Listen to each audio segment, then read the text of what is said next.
Well, good evening, everybody, and welcome to the May version or the May edition of AZ Low Carbs Educational Series. We're glad you're all here, and we're excited to welcome Susanna Van Zyl, who's going to talk about ketones and what they really are. The word ketogenic is much maligned. It's been taken over by marketers, advertisers, and used in every which way to try and confuse you. So it's important to understand what they really are. So Susanna's a nurse, an RN by training, and got involved in the low carb world after her husband was diagnosed with diabetes and conventional medicine wasn't really making things better. So I'll let her give you more of the details. And Susanna, you'll need to unmute yourself. And here we go. Everybody else, please stay muted if you can. If you do need to ask a question, go ahead and you can unmute yourself, but please make sure you mute yourself right back after the question so we don't get background noise which interferes with the recording. Great, thanks. Off you go. Okay, thank you. I learned about ketones a couple of years ago when my husband was diagnosed with type 2 diabetes. And every time he came back from the doctor, he just had more and more medication, less and less hope, more complications. And so I started looking for something to make, to help him. I'm a nurse. At that time, I was a nurse with 30 plus years of experience, especially 15 plus years in cardiac ICU nursing.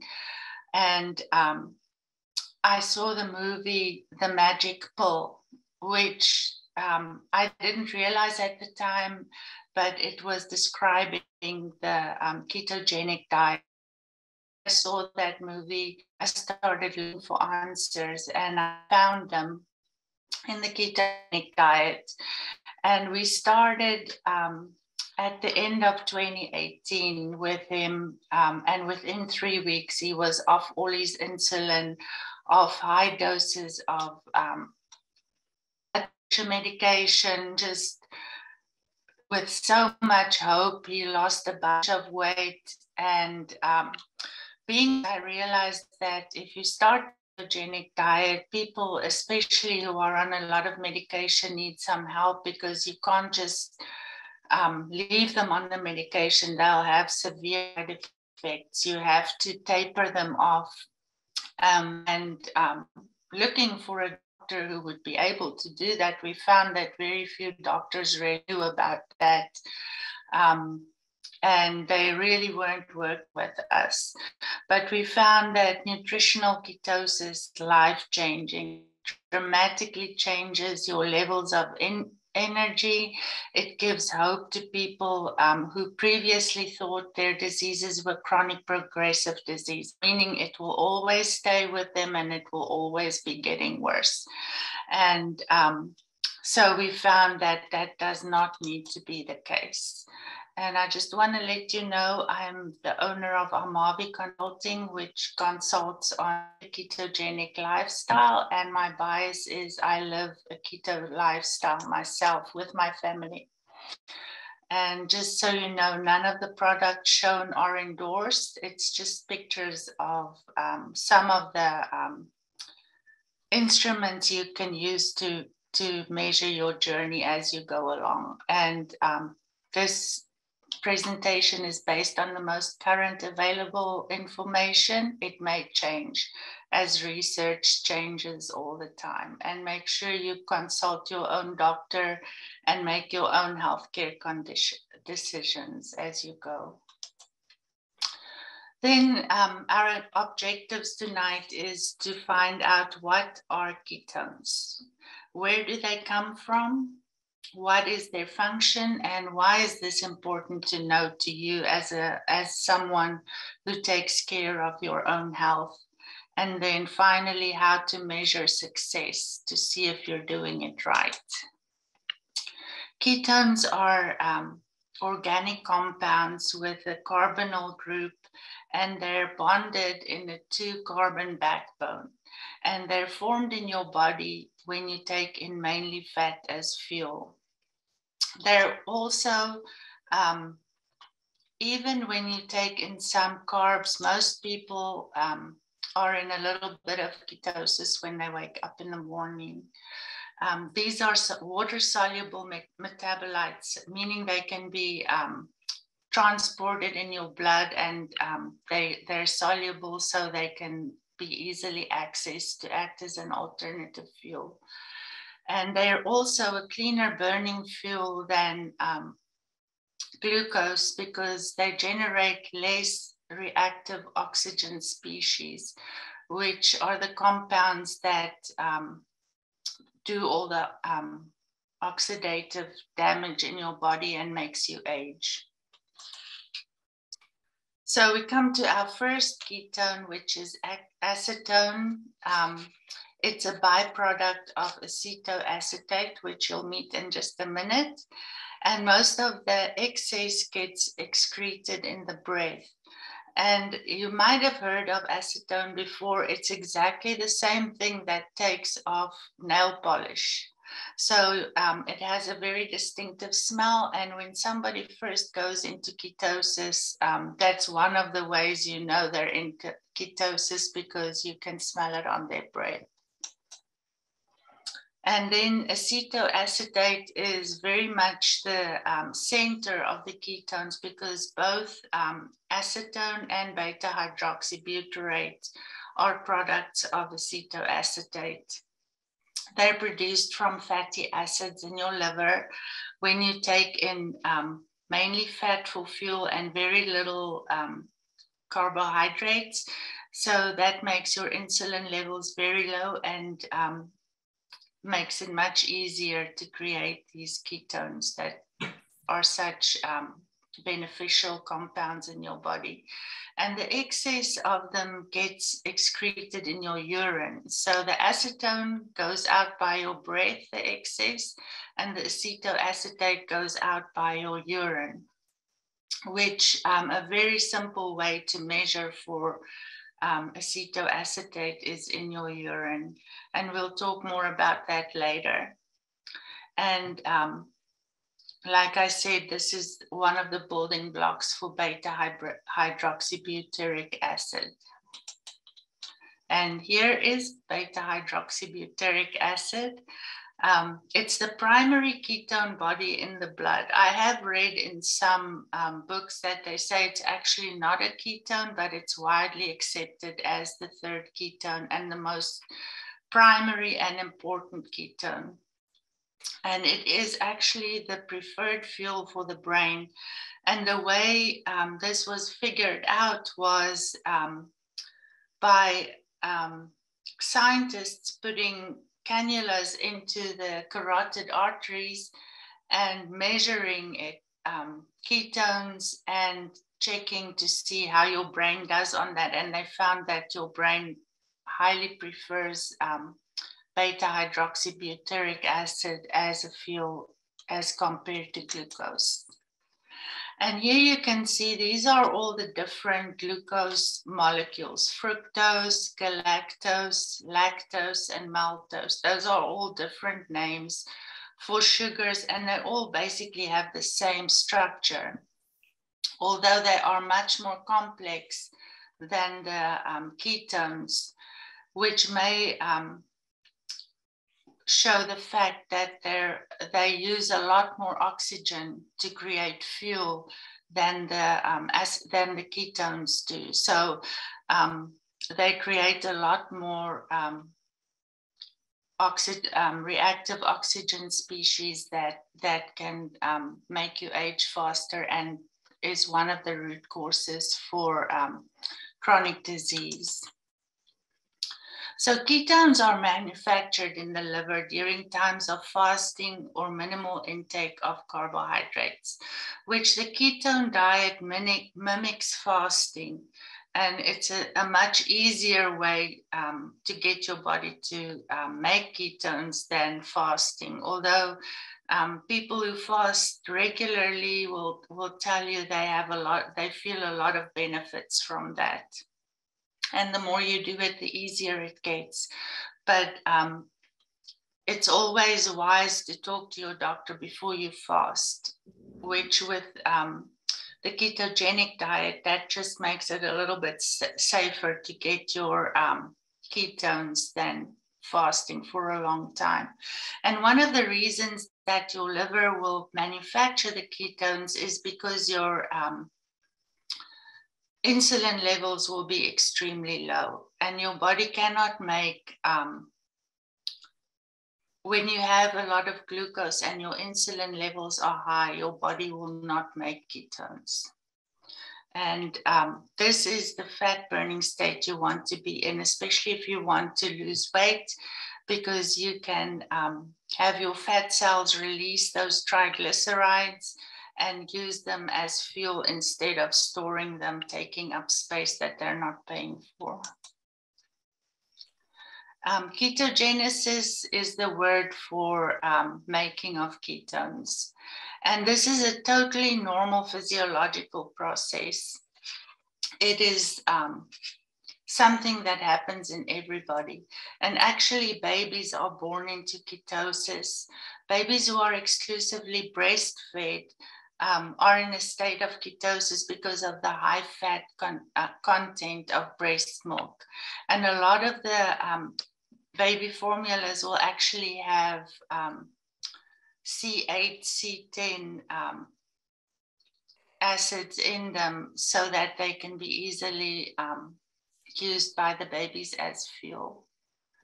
And during starvation, fasting, the liver replaces ketones, generates ketones to replace glucose as a fuel for your brain, your heart, your muscles, and the digestive system. And like I said, it's a cleaner burning fuel, so you use less oxygen to fuel your body than you do when you use glucose. The biochemist George Cahill was the first person that actually thought about ketones differently than other people. Before him, it was seen as something that is present when diabetics have too much sugar, when people are fasting, and he decided to look at it a different way. He decided to look at it as a normal mechanism instead of something that has to do with disease.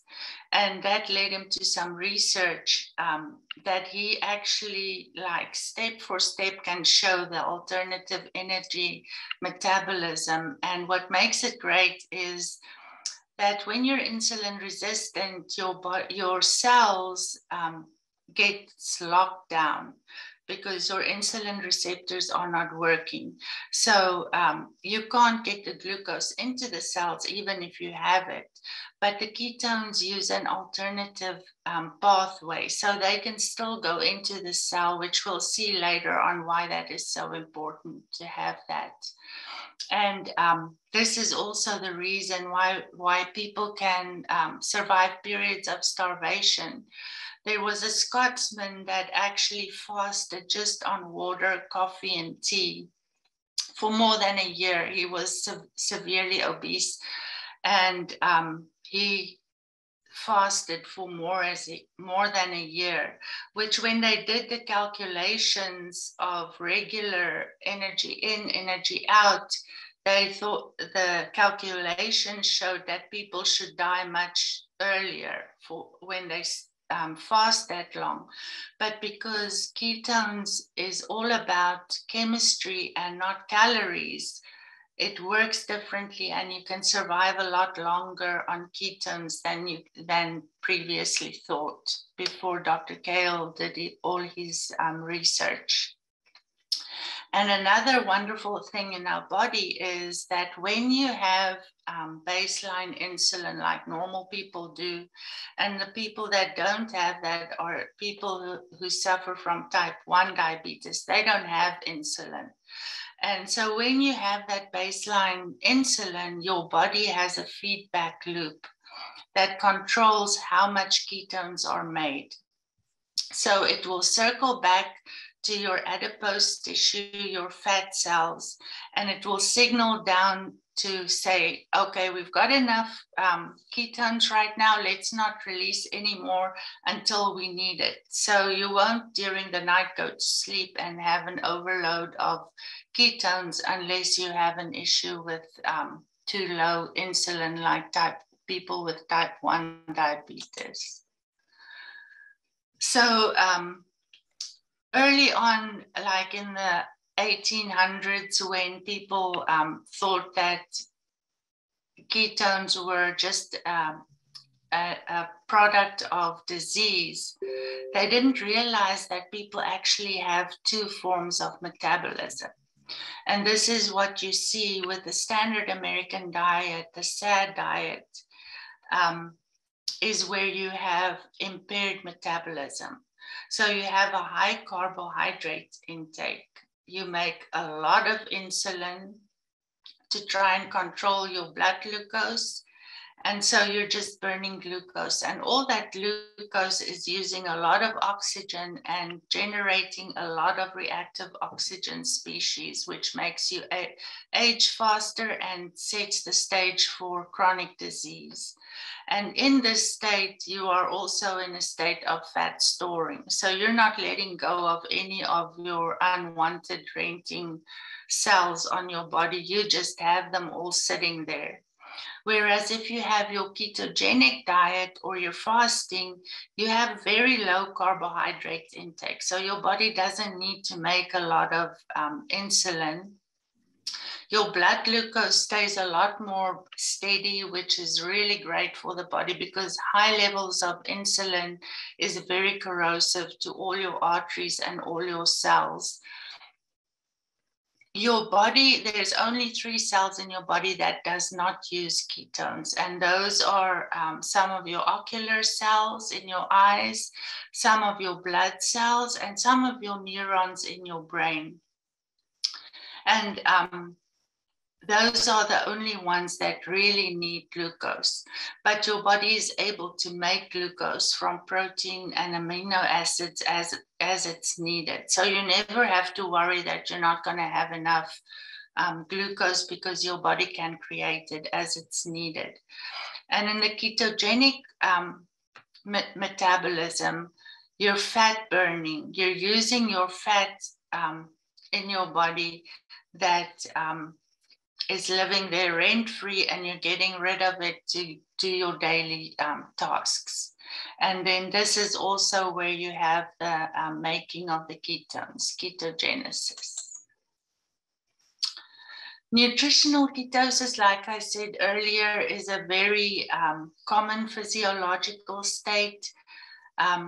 Women during pregnancy will manufacture ketones if they're not taking in a lot of glucose, and especially women who have a lot of nausea and vomiting, which you get among some women that's really severe for them, especially in the early stages of pregnancy.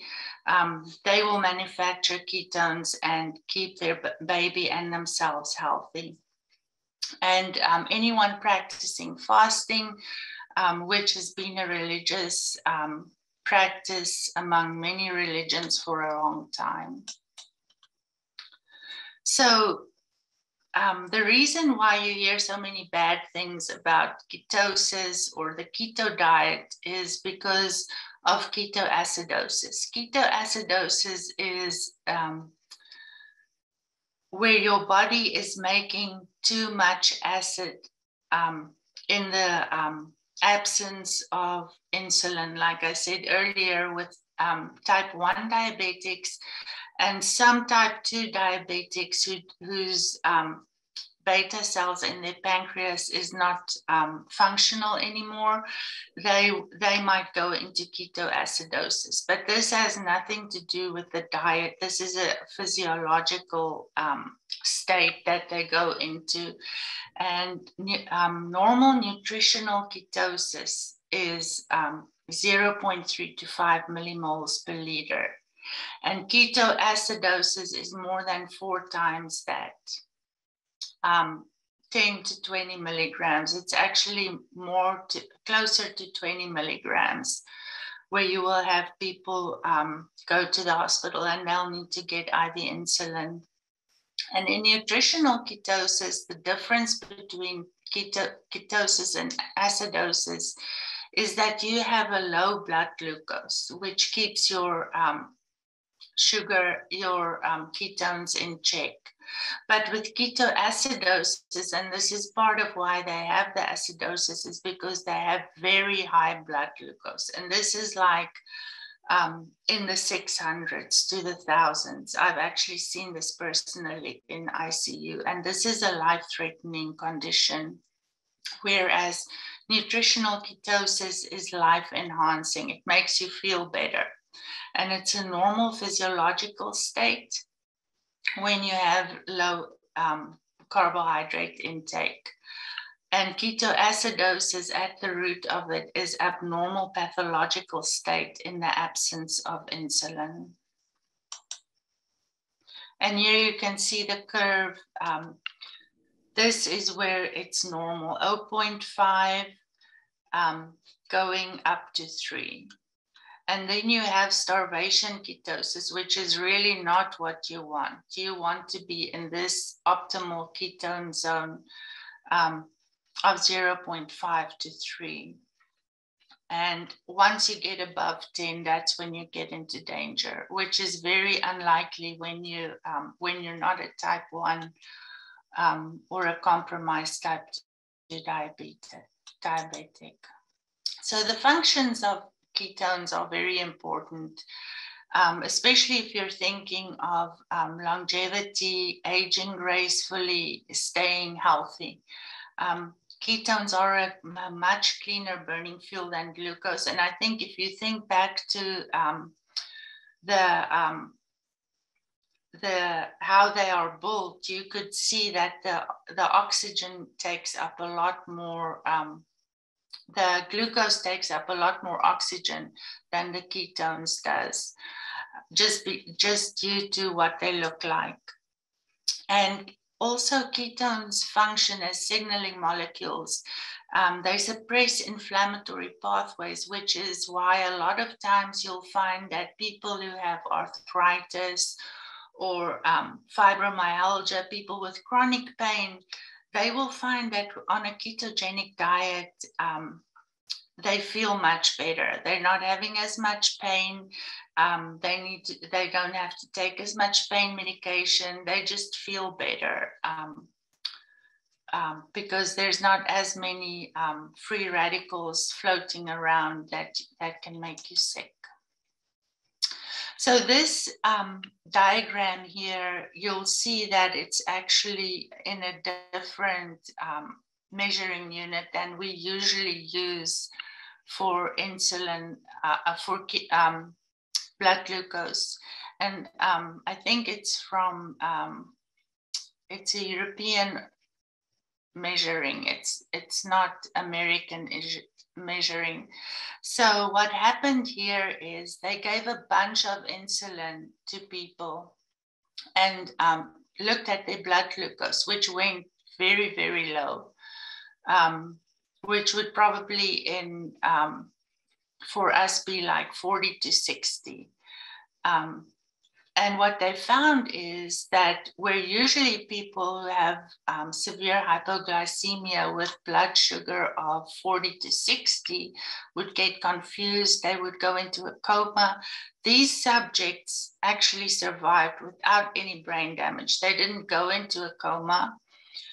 They were keto adapted, so their bodies were used to using ketones, and they were also asymptomatic. And I can tell you that I've experienced this myself. I've had glucose as low as 65, with ketones 0.8 to 1.2, and no dizziness, no nausea, no symptoms whatsoever of hypoglycemia. So this is a really good thing for people with type 1 diabetes, because this protects them from hypoglycemic episodes, which can be really traumatic and really frightening for people with type 1 diabetes. If they have ketones, they're very much protected against hypoglycemic episodes. And nutritional ketosis, this is a term coined by Stephen Phinney, and he's one of the pioneers of ketogenic research in America. He started doing research in the 80s and 90s when people were still very much against the ketogenic diet. And he describes it as a safe blood level where ketones function to feed vital organs in the body, and you're not eating a lot of carbohydrates, so you're not getting a lot of insulin released. Dr. Richard Veitch, he is another pioneer in ketone research, and he did some really fascinating experiments where he showed that when the body is using glucose alone, the metabolic efficiency was 10%. But when beta hydroxybutyrate was added, it went up to 25%, clearly showing that that's above the 10% plus 15% higher. So ketones are a very superior fuel to your body. And as you age, the 10% goes down with glucose. So even if you eat more carbohydrates, you're still not going to get the level of energy than you did when you were younger, because your body deteriorates in its use of glucose. But with ketones, it does not diminish.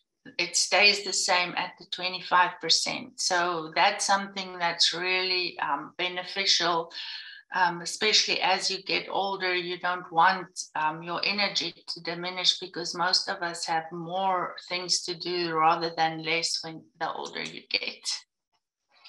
And Veitch wrote, after he did his research, and he did the research in detail, but, going from molecule to molecule to molecule. And he said, understanding the control of metabolic pathways by the great controlling nucleotide coenzyme, couples and changes in their chemical energies by the simple metabolite D-beta hydroxybutyrate, offer new biochemical and therapeutic opportunities. And these opportunities include increasing the efficiency of aerobic exercise for athletes, treating diseases of insulin resistance, and combating reactive oxygen toxicity and extending the lifespan.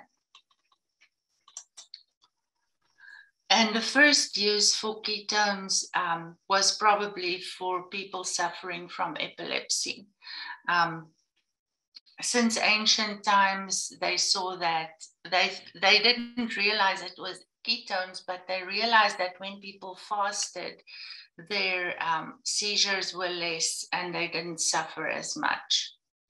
And there was a pediatrician in the early 1900s that did some research in her children and saw that 95% of the children that she did the research in had positive results. Only 5% had no results at all, but they weren't worse off either. And more recent research showed that 25% of sufferers had complete remission of their seizures, and another 33% had a significant reduction in the number of these seizures. Because with epilepsy, there are a lot of people that are drug resistant, or they have really bad side effects from epilepsy drugs. And before the drugs was developed, this was the only treatment, was the ketogenic diet, where they had to take 4 times more fat than carbs and protein combined. So there was a lot of math involved in formulating this diet. And once the drugs came, it was much easier for the doctors to just prescribe the medication rather than teach people to stick to a diet, because the way they implemented this was the mom and the dad and the child would come into the hospital, and they would keep them there for a week to teach them how to do the math, to make sure they didn't get too much protein, didn't get too much carbs. A lot of them had only like 10 grams of carbs to eat per day. So they really had to be very detail oriented. And so once medication came, a lot of that was lost, because it was just so much easier to just prescribe a tablet. And it was a really sad thing that happened. I don't know if any of you saw the movie First Do No Harm that came out in 1997. This was about a mom. Her son had really bad side effects to medication for seizures. And she had such a struggle with the doctors. She started doing research on her own and found this diet. And she actually ended up literally having to kidnap her own son out of the hospital, because they would not do this for him. They didn't want to help her make her son better. And what they found was, after they did autopsies on children that did the keto diet, their brains were much healthier than any of the children that took the medication. And also, say the doctors themselves would react and say, the children that were doing the diet had a much better outcome in life quality, because they would be more awake. They would be more like children. Whereas children that they put on this medication, it would a lot of time stunt their growth. The children wouldn't be able to function normally mentally, and they would be sedated in a very big way, which made it really difficult for them to learn. So it's very sad that this actually happened and people put this by the wayside, but it is gaining more traction, especially among people who have difficulty from the epilepsy drugs. And then diabetes. We've already spoken a little bit about diabetes. But before the discovery of insulin in 1921, the standard treatment for diabetes was a diet of 70% fat, 22% protein, and 8% carbohydrates. And I don't know if any of you know about Virta Health. This is Dr. Stephen Finney and Jeff Volek and Sami Inkinen. They started this company. And while they were treating patients, they also did research, and they published a bunch of papers showing that limiting carbohydrates results in a reduction of blood glucose, and it also lessens the need for medication, which is exactly what I saw with my husband.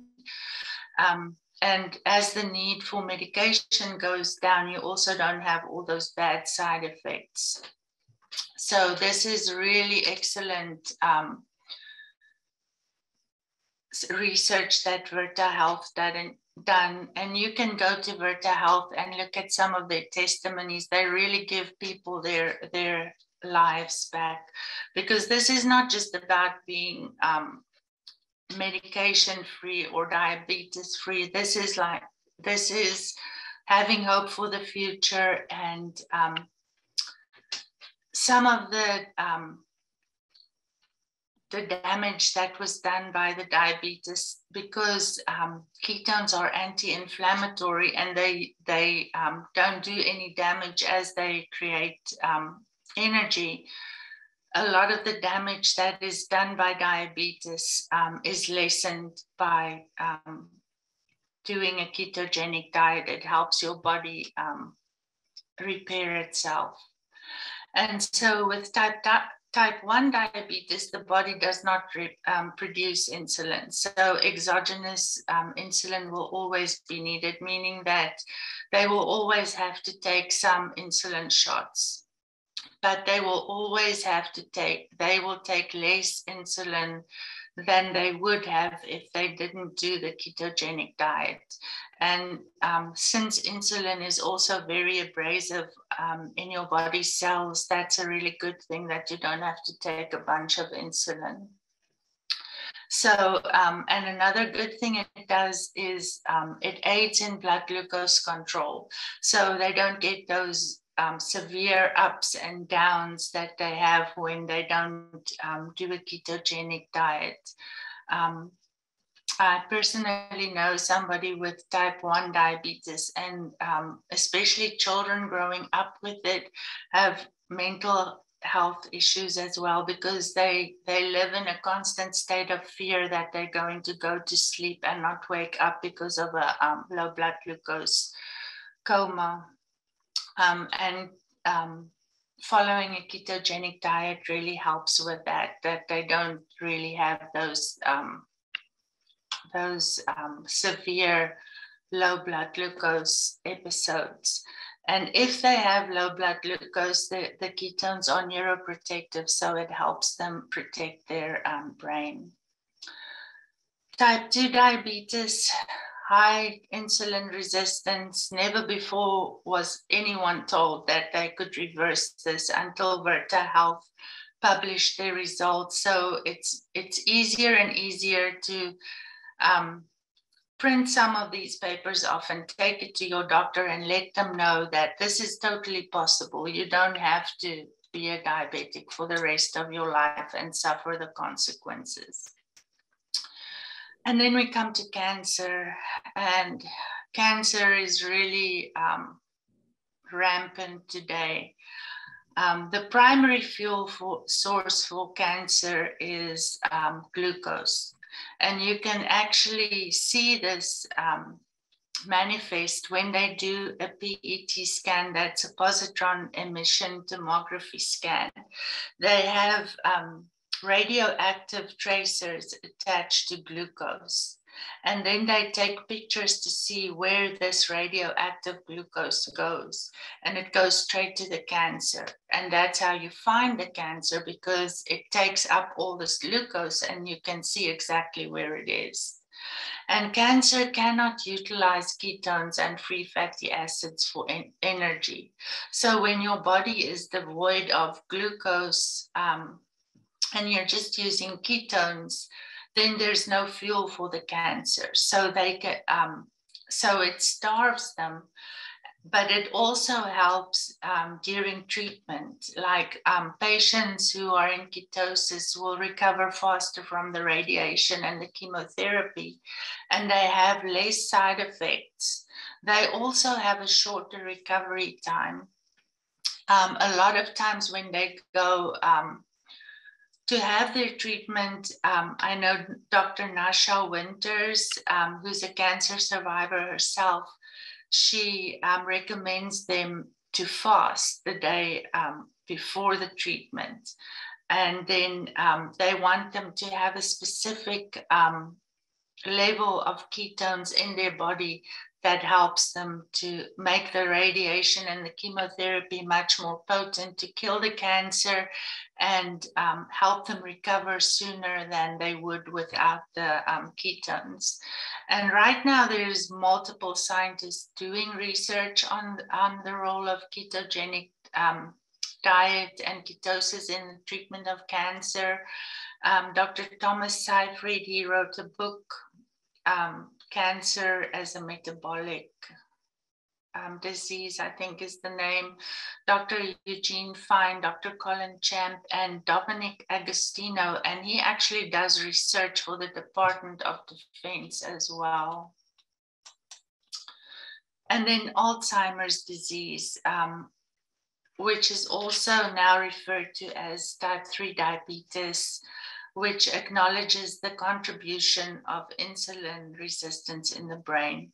And you can see this because when they do a PET scan, the positron emission scan in the brain, whereas the cancer will light up and show that it's using up all the glucose, there's nothing going on in the brain during Alzheimer's disease related to insulin, because it's not taking up the insulin.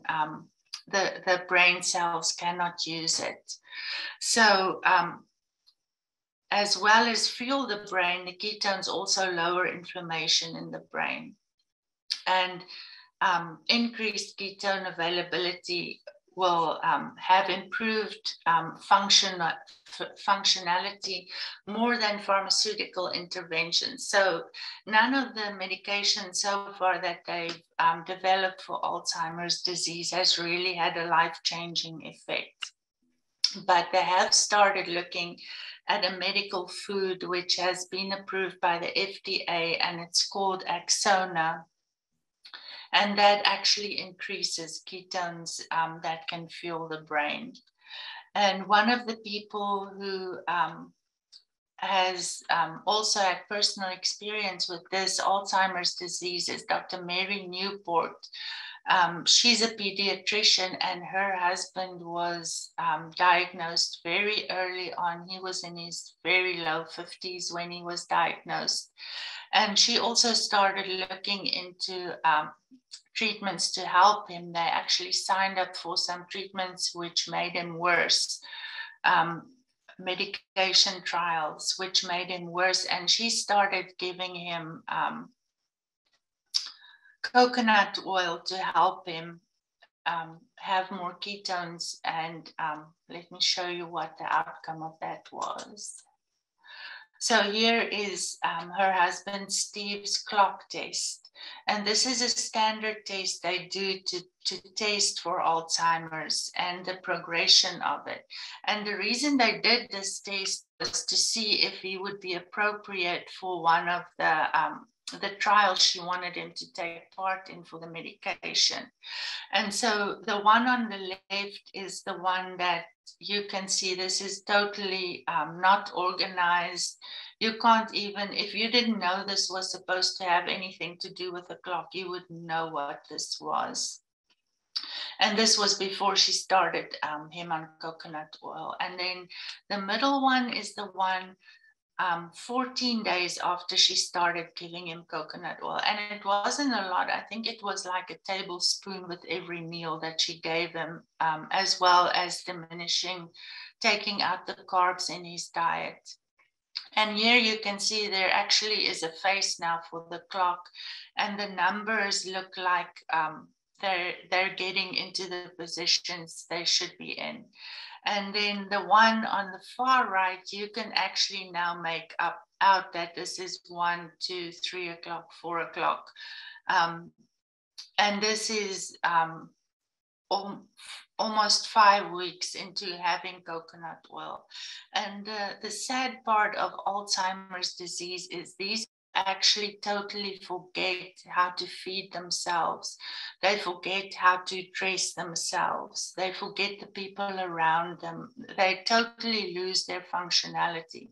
So for something to change you from this first clock diagram to this last one in just a little over 5 weeks is actually really life-changing, because she also said that he started being more awake. He would take part in conversations. He started volunteering at the hospital after this. He was doing very much better, which obviously is so great for anybody who has themselves or family members that suffered from this. And then there are a lot of other diseases that can be helped here. Cardiovascular disease, gout, multiple sclerosis. There's a lot of really exciting things that's being done right now to get a good research on all of these conditions.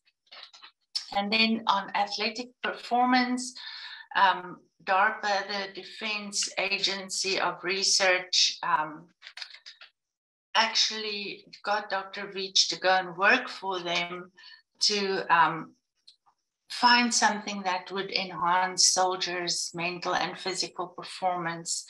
And especially because keto adaptation in the body takes a couple of weeks before athletes show improvement in performance. So if they could develop some exogenous ketone, or Dr. Bosworth calls them ketones in a can that you can take, that makes it a little bit easier for you to have all these good effects of the ketones without having to struggle through the adaptation. So it gave them stable energy levels because they had no blood glucose fluctuation related to high carbohydrate levels. And then, of course, you want to make sure that you know you're making ketones when you're on the keto diet. And just to remind you again, this is where you want your ketone levels to be, 0.5 to 3. This is your optimal ketone zone. And you have 3 ways of testing ketones. We have the 3 different ketones. Acetone on this side, the breath tasting, is very easy because you only have to buy this device once and then you can use it over and over, but it's not very reliable to give you a good idea of what your ketone levels are. Blood tasting is the most reliable. And now you get meters that will test your blood glucose as well as your ketones very quickly, give you very accurate results. And this is usually what people who are doing the keto diet for either epilepsy or cancer, they test frequently to make sure they're in the right region for optimal ketones. And urine test is one of the most, the easiest, and it's not very specific, but at least you know you're making ketones when you're using it, and it's also not very expensive. And then this is just another machine. It says that not everyone can blow into a meter for 10 to 30 seconds straight. I'm sure by now there's meters that you don't have to do it for that long. But the problem with the breath ketone testing is it only tests the excess. It doesn't tell you what's working in your body, which is why you want to measure the ketones in your blood, because this actually gives you exactly the number of ketones in your blood, not just the excess. And this one says results in 30 seconds, but actually now it just takes 10 seconds to do it.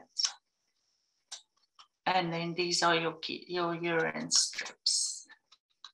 And there's my resources. Some of them, there are tons and tons of resources. So if you want me to send you any, please just let me know. And I'm sorry I went a little bit over time. I meant to be shorter for more questions. Well, thank you, Susanna. That was extremely comprehensive. You've covered a lot of ground there. So given us a good overview of many of the different applications of ketosis. I would like just, let me make one comment. You know, you mentioned that a long time ago, they knew that ketosis was effective for epileptics. And I think I've told the story before, but in ancient times, when you were imprisoned, you weren't provided with food. Only if you had friends and family would they bring you food. So when people were behaving oddly or having fits or seizures, probably epileptics, they would imprison them and leave them there without food, and they would get better. Oh. Because they would basically go into ketosis, right? Because of starvation ketosis, the seizures would stop, they'd let them out, and they'd start all over again. So it was unfortunately a vicious cycle, but they knew back then. And let me also, I'll just see if I can quickly share this. This is a screen capture from the weekend. The keynote speaker who introduced, again, giving an overview of ketosis, talked about this quote from the story of Genghis Khan, obviously way back when. But the Chinese noted with surprise and disgust the ability of the Mongol warriors to survive on little food and water for long periods of time. And basically the Mongols were mostly eating protein, whereas his soldiers were mostly eating grain. And they couldn't cope without food, and they were very, very compromised. So it goes back even before ancient Roman times. It goes back to the Chinese and the Mongols and Genghis Khan, noting the difference between the grain diet and the animal diet. So there we go. Yeah, and even our government is looking into that now, because they found that the Navy SEALs, if they dive too long, they got seizures. And when they're fueled by ketones, they don't get seizures. They because of that neuroprotective effect of ketones. Which is where a lot of the work came from, isn't it? From that research to do that. To do that. Through all the research, did you find that people who have been ketogenic for a long period of time, like run like a steady, the ketones are steady, like 0.05 or 0.1 all the time? It will depend on how much fat you take in too, because for myself, I found it varies quite a bit. And of course, there are quite a few things that will kick you out of ketosis, like if you have a high carbohydrate meal, that will kick you out of ketosis. Alcohol will kick you out of ketosis. So, but I'm thinking probably if you're only like, carnivore with fat like you, Scott, you should have fairly stable levels of ketones. So people will run a little lower. People think you should have real high ketones, but maybe running it like a 1.0 is all the time is good, right? Yeah, it's perfect. It's perfect. You don't have to have it unless you're trying to, I know especially people who are controlling seizures and people who are fighting cancer, they want their levels to be as high as possible and their sugar as low as possible. So they'll eat mostly fat. And they also limit their protein, because even protein has an insulin response, which can depress your ketone production. But for a normal person who just wants to be healthy in everyday life, 1 is a perfect number. Okay, thanks. They described the ranges as, I think, metabolic, in other words, sort of dietary living ketosis is 0.5 to about 2. And once you get above 2 to 5, you're in what they call therapeutic ketosis, which is where you want to be if you're dealing with cancer, as you say. Yeah, definitely. But obviously a lot harder to get there. You've probably got to get below 10 or 20 grams of carbs a day. Yeah, they do. Mm-hmm.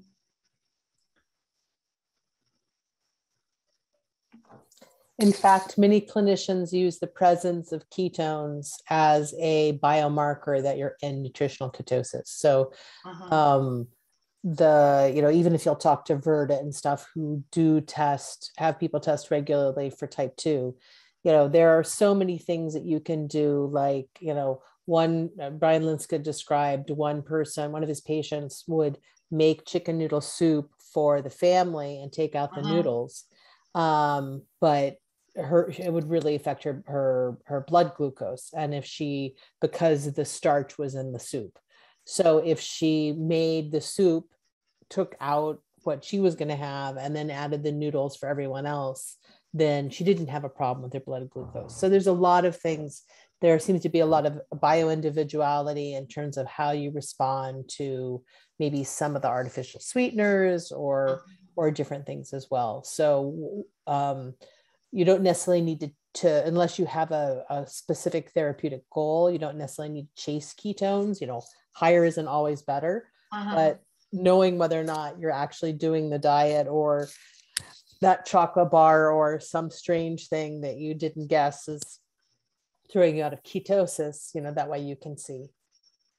Yeah, and there's even some medications that will kick you out of ketosis too, so you have to be aware of. And one of them is vitamin C, which is, a lot of people take vitamin C and you don't realize that's one of the things that can influence it.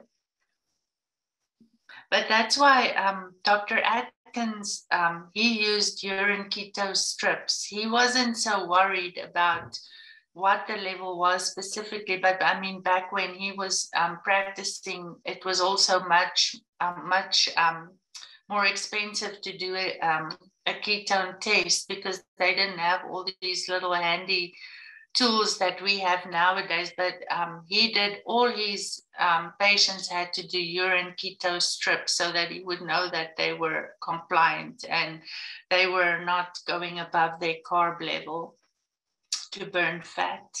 Well, we're coming up on the hour, and as there aren't a lot of questions coming, I'm going to end the session. Thank you, Susanna, for a wonderful presentation, and we will get this trimmed and hopefully on our YouTube channel soon.